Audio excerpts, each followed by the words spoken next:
The cloth was folded. That was the first thing Ambassador Veth Saron noticed when she entered the human quarters aboard the Concord of Voices. Not the smell of them, which was always there, warm and slightly fermented, the biological signature of a species that ran hot. Not the strange objects they kept near their sleeping surfaces, small photographs pressed behind clear material, as though they needed to carry pictures of other humans just to function in their absence. No, what stopped her was the folded cloth. It sat on the small table beside the door, a square of gray fabric, corners aligned with mathematical precision, edges touching but not overlapping. The human who lived in this room, Lieutenant Commander Yale Davin, the one they had assigned to negotiations, was sitting across the room with her back turned. She didn't know Veth Saron was there yet. And the cloth was folded. Veth Saron had read the full dossier on human cultural artifacts. She had cross-referenced it with 3 separate xenoanthropology databases. Not one of them mentioned folding cloth as a ritual behavior, which meant either the databases were wrong, or this wasn't ritual at all. And somehow, that second possibility was more unsettling. The weapon ban had passed the Galactic Compact's full assembly by a margin of 412 votes to 0. An unprecedented unanimity, the kind that only happened when every species at the table was genuinely afraid. The humans had sent only a single representative to observe the proceedings, not to argue, not to protest, simply to watch. And that representative, a gray-haired man with a mechanical left hand, had sat through 12 hours of deliberation without speaking once. When the final vote was announced, he had nodded slowly, once. No objection, no appeal, no visible reaction beyond that single, controlled nod. Veth Saron had been in the chamber that day. She had watched him, and the nod had frightened her more than any speech could have. The weapon they banned was the Cascading Resonance Array, a human-designed orbital system capable of fracturing tectonic plates across a planetary hemisphere in under 6 minutes. It had never been deployed in combat. It had been demonstrated exactly once, on an uninhabited moon in the Karada system, at the Compact's specific request as a condition of humanity's membership evaluation. The moon had come apart in just under 5 minutes and 40 seconds. The vote to ban it had begun the following morning. What no one in that chamber had thought to ask, what Veth Saron herself hadn't thought to ask until much later, until she was standing in Yale Davin's doorway staring at a folded piece of cloth, was why the humans had brought the array specification to the membership evaluation in the first place. They had volunteered that demonstration. Nobody had asked for it. "You can come in," Davin said without turning around. Veth Saron stepped inside. Her secondary respiratory membranes tightened slightly, a biological response she couldn't fully suppress in enclosed spaces with humans. "I did not announce myself." "No," Davin agreed. She turned now and Veth Saron saw that she was holding something small in one hand, a smooth, flat stone, slightly translucent. She set it on the table beside the folded cloth. "But you pause in doorways. It's a Sarith thing, I think, checking atmosphere pressure before entering. I've learned to listen for the pause." Veth Saron said nothing for a moment. "You have been studying us." "You've been studying us," Davin said, not unkindly. She gestured toward the room's second chair. "I assume this is about Karada Station." It was. Karada Station had gone dark 11 days ago. The communications blackout was technically explainable. A solar event. The Compact's own meteorological analysts had confirmed it within hours. But the timing had created what the human diplomatic team's liaison officer called, in a phrase Veth Saron had needed 3 separate translations to parse correctly, an optics problem. Because 8 days before Karada Station went dark, humanity's ambassador to the station had filed a formal complaint with the Compact's ethics tribunal. The complaint alleged that 3 member species, the Velshan, the Murath Collective, and the Diyen Principality, had been conducting coordinated resource extraction on the station's outer ring without filing the required environmental disclosures. The complaint was procedurally unremarkable. These disputes happened constantly. What was not unremarkable was the attached appendix. It contained 47 pages of documentation, survey data, timestamped extraction logs, internal communications between Velshan station administrators, communications that, according to the Velshan's own encryption protocols, should have been physically impossible for any non-Velshan entity to access. The humans had those communications. They had them stamped, filed, cross-indexed, and attached to a formal tribunal complaint before anyone had noticed they existed. "How did you obtain them?" Vethsaron asked now, sitting across from Davin in the small, warm room with its folded cloth and its photographs and its smooth, translucent stone. Davin looked at her for a long moment. Her expression was, Vethsaron had learned to read human expressions with reasonable accuracy over the past 3 years, a fact she was suddenly grateful for, not evasive, not defensive, something closer to patient. "We didn't break any laws," Davin said. "That's the accurate answer." "That is not the same as answering the question I asked." "No," Davin agreed, "it's not." And she smiled, not broadly, just at the corners of her mouth, the way humans smiled when they knew something they had decided, for whatever private reason, not to explain yet.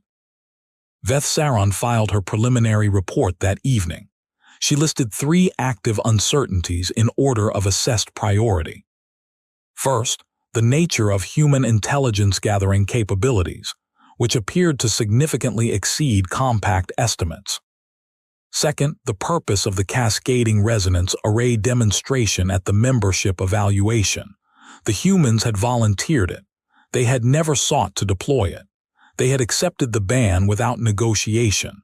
This sequence of events followed a logic Vethsaron could not yet reconstruct. Third and lowest priority at the time, though she would later revise this categorization dramatically, the folded cloth. She included it because she had been trained to record everything. She noted it as a potential cultural ritual of unknown significance, cross-referenced it with Xenoanthropology database entry 7441, humans and textile manipulation, and then set it aside. She would not fully understand what the cloth meant for another 4 months. By then, 3 things she had believed to be completely separate facts would have collapsed into a single terrifying shape.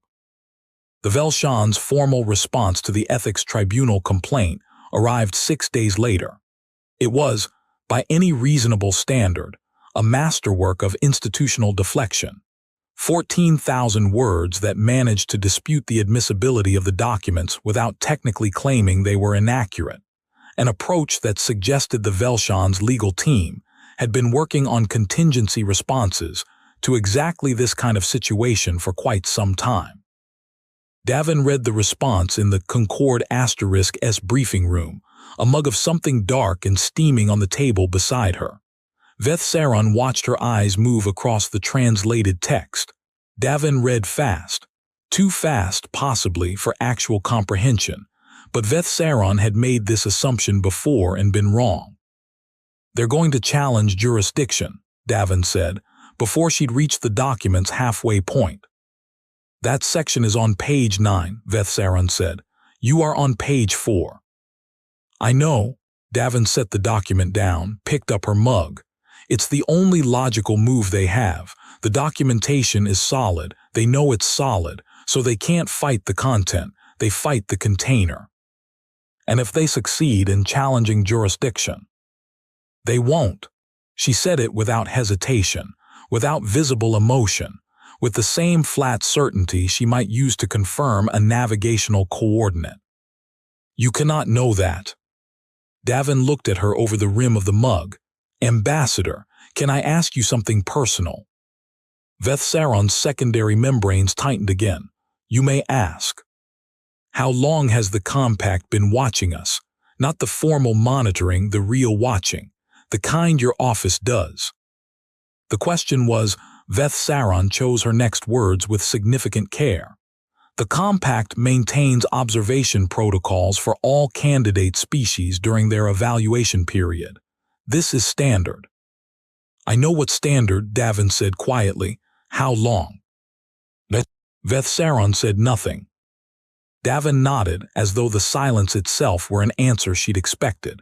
She set the mug down, smoothed one hand across the table's surface, a gesture Veth Saron had seen her make before, always in moments of particular concentration. Okay, she said. Then here's what I want you to know. Whatever you've been watching us do, you've been watching the part we wanted you to see. The briefing room was very quiet for a moment. That is, Veth Saron said finally, an unusual thing to say to a diplomatic liaison. Yes, Davin agreed. It is. And then she picked up the document again and resumed reading. The jurisdiction challenge failed. It failed efficiently, precisely, and with a procedural completeness that left the Velshan's legal team no available avenue for immediate appeal. The ruling came down from the Ethics Tribunal with a reference to 3 precedents, 2 of which, Veth Saron discovered upon review, had been filed by human representatives in disputes that, on the surface, had appeared entirely unrelated to resource extraction. She went back and read those cases, both of them in full. They were 18 months old. They had been filed before Karada Station's complaint, before the solar event, before the blackout. The humans had created the precedents they needed before they needed them. Veth Saron sat with this information for a long time. She thought about the gray-haired man with the mechanical hand, nodding once at the vote to ban the cascading resonance array. She thought about Davin's smooth, certain voice. They won't. She wrote one line in her private notes, not her official report. She wrote it in her species' oldest script, the one used for thoughts too uncertain to formalize. They showed us the weapon they wanted us to take. She didn't sleep that night. Sarith physiology allowed for extended wakefulness without significant cognitive degradation, up to 60 hours. But Veth Saron's people had learned, in the early years of interstellar contact, that sleeplessness and anxiety were not uniquely biological phenomena. They had learned this, specifically, from studying humans. At approximately the 3rd hour of her wakefulness, she cross-referenced 2 entries that her analysis system had never flagged as related. The first, a human behavioral study commissioned by the Compact's Xenoanthropology Division 14 years ago, which had attempted to catalog human stress responses. The study had concluded, and this conclusion had been widely cited, widely accepted, widely built upon, that humans displayed measurable cognitive decline when deprived of social connection for extended periods. They required contact with other humans. They became, the study's clinical language was * functionally impaired. They kept photographs near their sleeping surfaces. They carried small objects, smooth stones. They folded cloth. The second entry, a classified internal communication from the Concord *S Systems Division, flagged automatically during Veth Saron's security review, noting that Lieutenant Commander Davin had logged 2,200 hours in the ship's isolated communication node over the past year. The node was designed for single-occupant encrypted transmission. Its sessions were logged by duration only, not content. 2,200 hours, in a room designed for complete isolation, alone. Veth Saron pulled the behavioral study back up. Read the conclusion again. Functionally impaired. She thought about the photographs, the stone, the cloth folded with mathematical precision. She accessed the Xenoanthropology database's entry on human self-regulation rituals under stress. And then she stopped reading, because she had just understood something that made her go very still. The humans who the study had classified as * functionally impaired by isolation had still functioned. They had become emotional, erratic, difficult by alien standards. But the study had never asked what they produced during that impairment. It had only measured affect. It had only measured mood. She pulled the ethics tribunal records, checked the dates of filing, checked the 2,200 hours of isolated communication sessions. Every significant legal document the human delegation had filed in the past year, every precedent, every annex, every cross-indexed complaint had been prepared during those hours. Davin hadn't been struggling with isolation. She had been using it. Veth Saron requested an urgent meeting the following morning, not with Davin, with the Concord *S senior compact observers, 3 of them representing the Velshan, the Murath Collective, and the Diyin Principality respectively. She presented her findings without framing them, just the data, the timeline, the hours, the documents. The Velshan observer, an elder named Shasatiel, who had been in diplomatic service for longer than most humans lived, looked at the timeline for almost a full minute without speaking. "You are suggesting," Shasatiel said finally, "that they manufactured a state of psychological distress deliberately, to accelerate their cognitive output." "I am suggesting," Veth Saron said carefully, "that I do not know what I am suggesting. I know what the data shows. The study measured the wrong variable." Silence. The Murath observer, who communicated through a translation membrane and had not made a voluntary sound in 3 years of joint service, pushed a single word through the membrane. "When?" Veth Saron understood the question. When had they started? How long had this been the plan? "I believe," she said, "that I need to go back further than Karata Station." She went back 14 months, then 18, then past the membership evaluation entirely, into the period the compact classified as *pre-contact observation, the years when humanity had known it was being watched but had not yet been officially acknowledged. The cascading resonance array had been designed during that period, tested during that period. The specifications had been filed with the human government's own defense administration during that period, under a classification level that should have made them invisible to any external monitoring system. And yet, Veth Saron checked this 3 times before trusting the result. The specifications had been referenced in an internal compact security briefing dated 4 months before the human membership evaluation. Someone on the compact's side had known the array existed before humanity announced it, which meant either there had been a security breach on the compact's side, or someone had made sure the information reached the compact's security apparatus, deliberately, through channels that would make it look like a breach. She sat back. The humans hadn't just volunteered the array demonstration at the evaluation. They had prearranged for the compact to already be afraid of it. And then they had walked into that chamber, demonstrated it calmly, watched it banned unanimously, and nodded once. Because the array was never the point, the ban was never the punishment.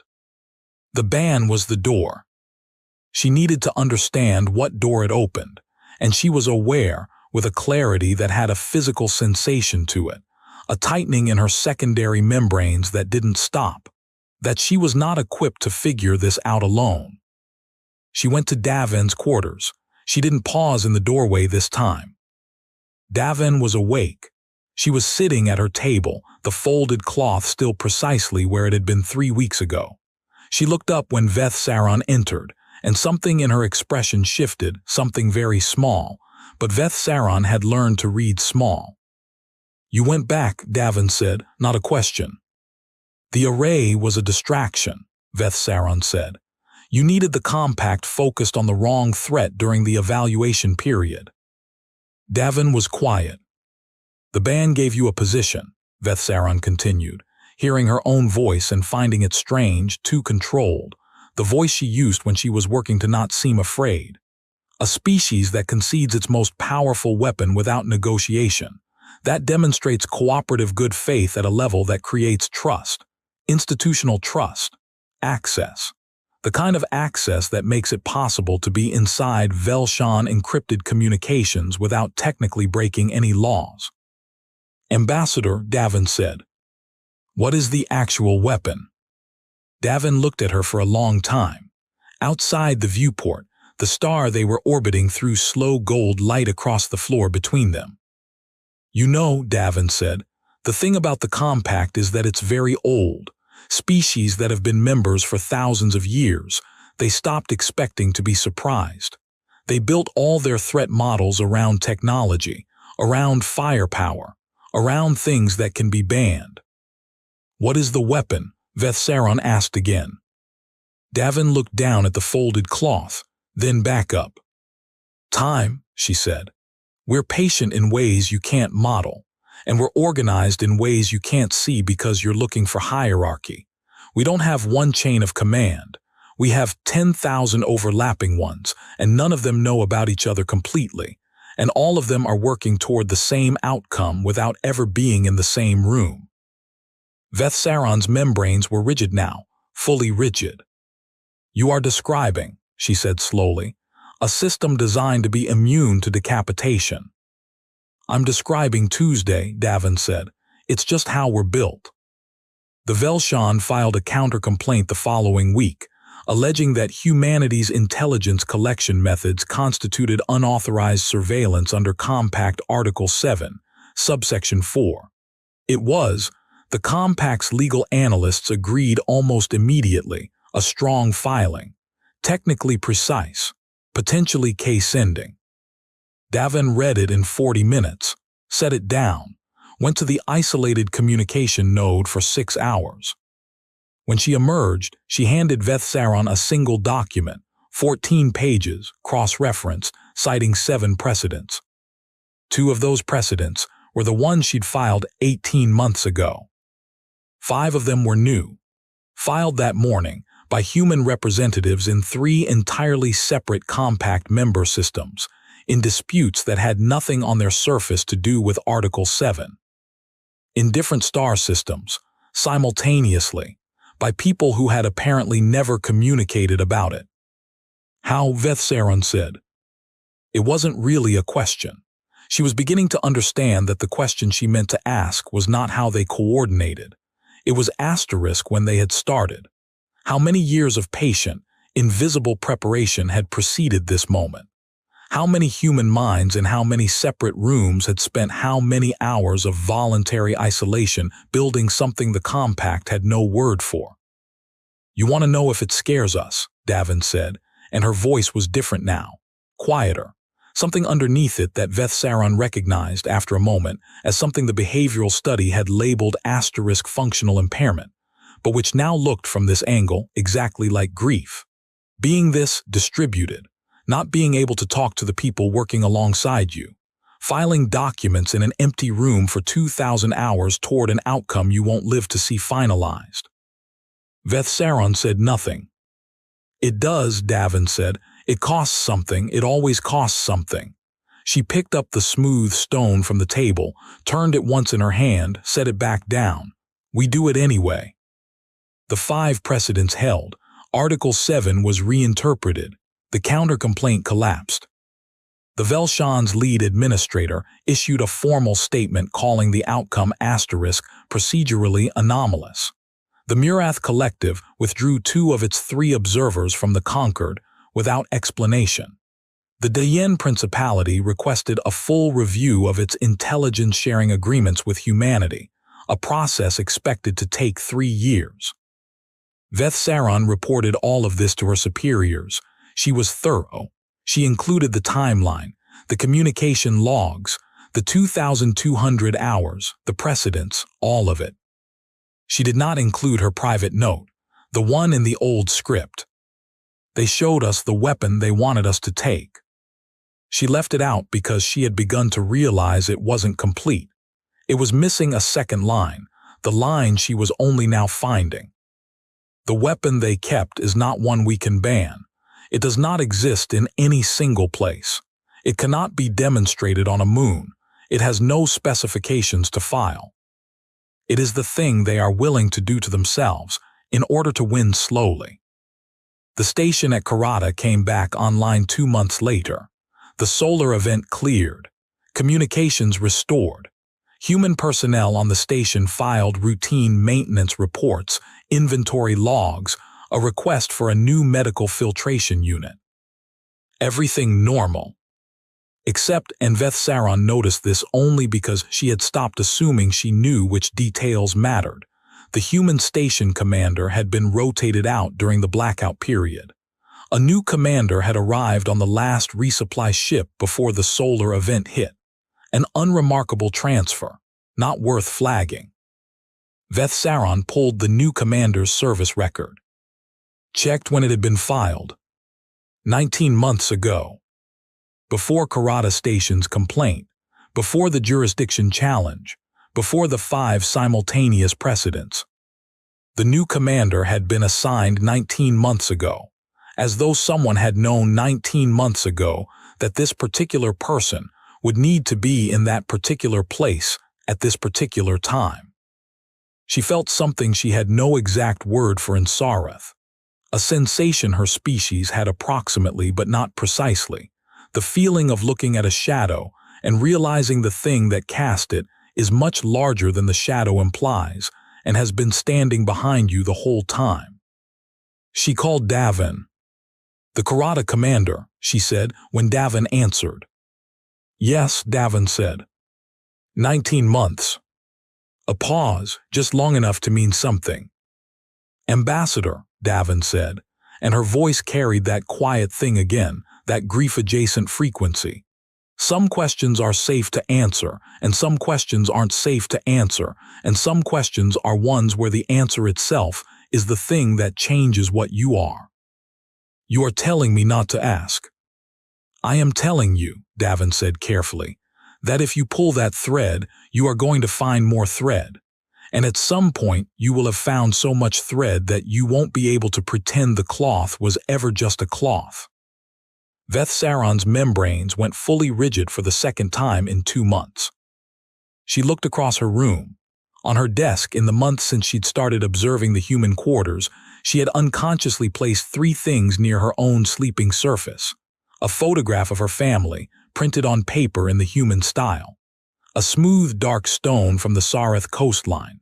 And she noticed this for the first time now, looking at it, a piece of gray fabric, folded into a precise square. She didn't remember doing it. She hadn't thought it was ritual. She had thought it was nothing. "The cloth," she said. "What?" Davin asked. "You fold a piece of cloth. On your table. I've seen it every time I've been in your quarters." A long pause. "It was my daughter's," Davin said. "She's on Earth. I've been deployed for 2 years. I fold it every morning so I have something to do with my hands that doesn't hurt. A beat. That's all it is." And Veth Saron understood, finally, that she had been wrong about the cloth in both directions. It was not a ritual of hidden significance. It was not nothing. It was a human carrying the weight of everything they had walked away from and folding it into something small enough to fit on a table.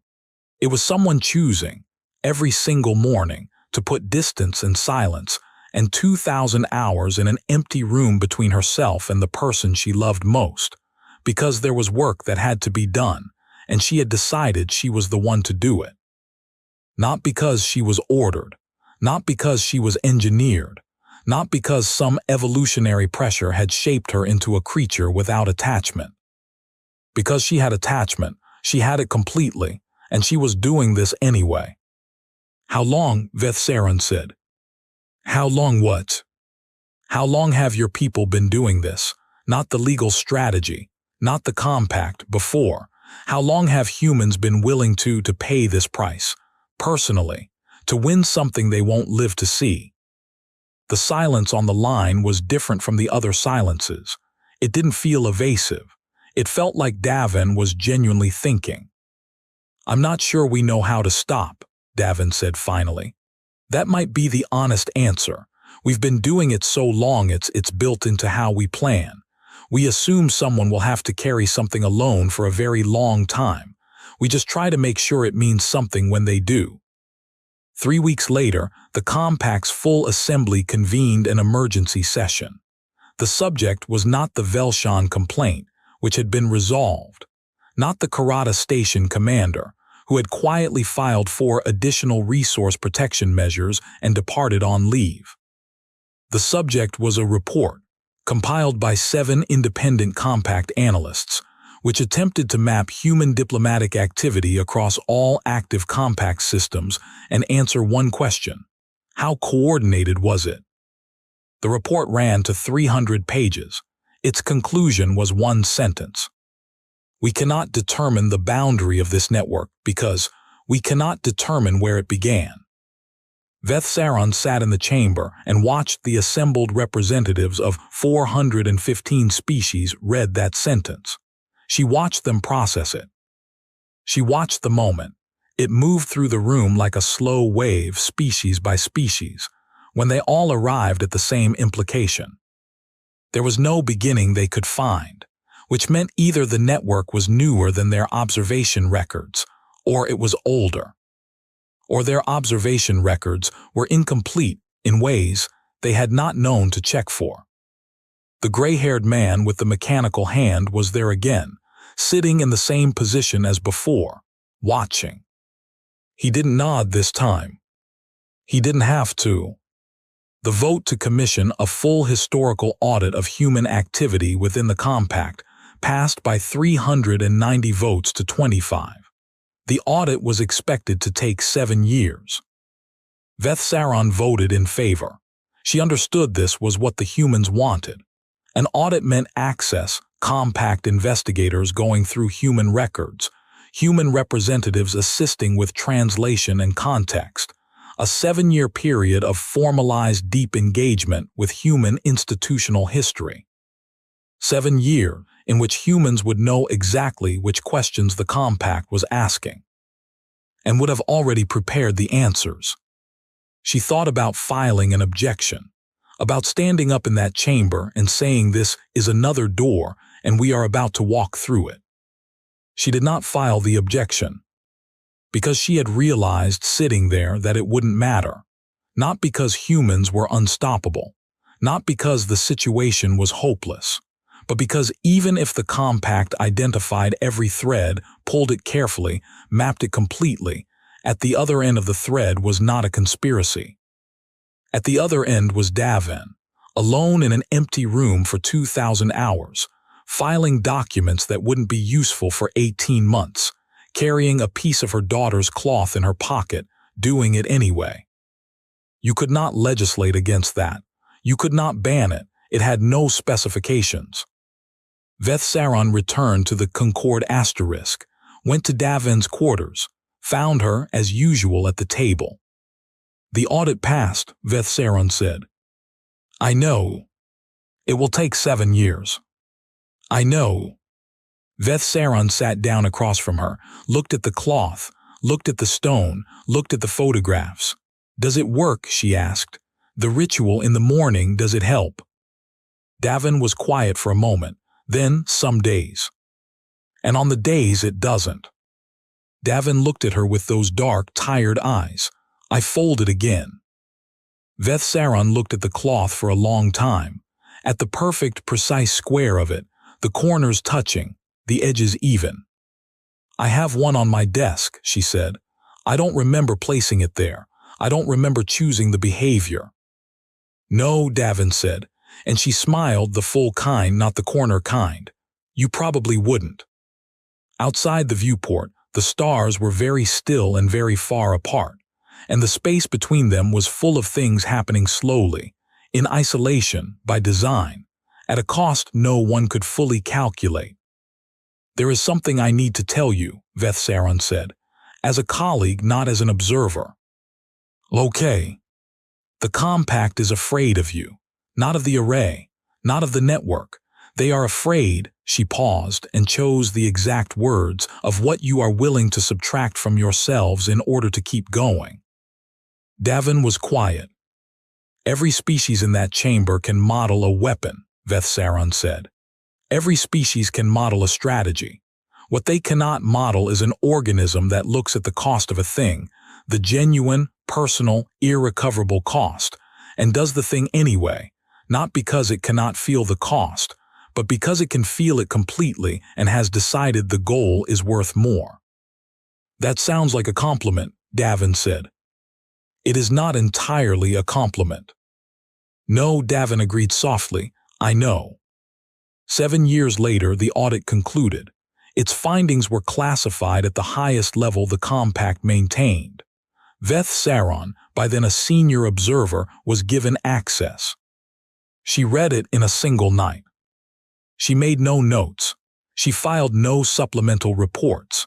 She returned the access credentials the following morning, confirmed receipt, and then went to her quarters and sat for a very long time.